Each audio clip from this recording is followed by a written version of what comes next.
நம்ம இந்த வீடியோல எதை பத்தி பார்க்க போறோம்னா இந்தியன் ஓவர்சீஸ் பேங்க் டெபாசிட் ஸ்லிப்பை வந்து ஃபில் பண்றது எப்படின்னு தான் நம்ம கிளியரா பார்க்க போறோம். ஓகே ஃப்ரெண்ட்ஸ், நம்ம சேனல் ஃபர்ஸ்ட் டைம் பாக்குறீங்கன்னா சப்ஸ்கிரைப் பண்ணி கூடவே இருக்க பெல் ஐகானையும் கிளிக் பண்ணிடுங்க. ஓகே, இதுல ஃபர்ஸ்ட் பாருங்க, இந்த ஃபார்ம்ல பிரான்ச் நேம் கேட்டிருக்காங்க. உங்க பிரான்ச் நேம் எழுதுங்க. அடுத்து வந்து டேட், டெபாசிட் பண்ற அன்னைக்குள்ள டேட் எழுதுங்க. அடுத்து வந்து அக்கௌண்ட் டைப் CAODCC, இதுல வந்து உங்க அக்கௌண்ட் டைப்பை வந்து செலக்ட் பண்ணுங்க. நான் வந்து சேவிங்ஸ் அக்கௌண்ட் வச்சிருக்கேன், சோ இதுல வந்து SPS செலக்ட் பண்ணிருக்கேன். அடுத்து அக்கௌண்ட் நம்பர், இந்த பாக்ஸ்ல வந்து உங்க அக்கௌண்ட் நம்பரை வந்து பாஸ்புக்கை பார்த்து தப்பில்லாம கரெக்டா எழுதுங்க.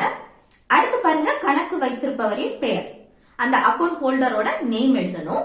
அடுத்து அமௌண்ட், இந்த பாக்ஸ்ல வந்து நீங்க எவ்வளவு அமௌண்ட் டெபாசிட் பண்றீங்களோ அந்த அமௌண்ட வந்து நம்பர்ல எழுதணும். அடுத்து கீழே திரும்பவும் ருபீஸ் கொடுத்திருக்காங்க, அதே அமௌண்ட வந்து பேக்ஸ்ல எழுதணும்.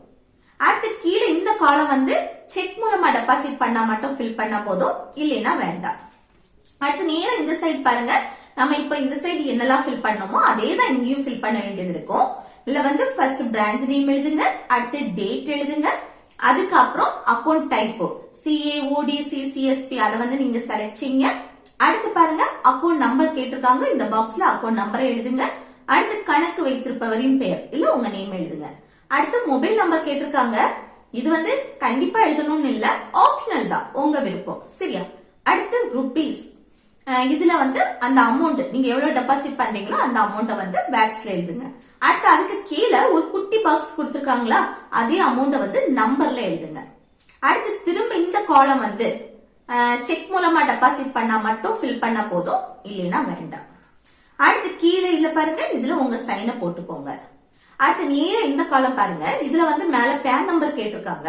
இப்போ நீங்க 50,000 இல்லைன்னா அதுக்கு மேல டெபாசிட் பண்ணா கண்டிப்பா உங்க பேன் நம்பரை இல்ல என்டர் பண்ணணும், இல்லைன்னா வேண்டாம்.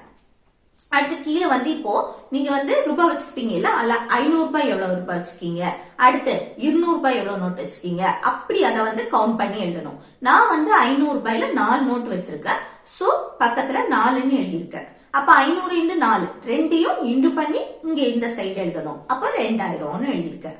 இது நீங்க 200 ரூபாய் நோட்ல வச்சிருக்கீங்கன்னா அந்த 200 ரூபாய் எவ்வளவு நோட் வச்சிருக்கீங்களோ அதை கவுண்ட் பண்ணி அதுல எழுதணும், 2 இண்டு பண்ணி இந்த சைடு எழுதணும்.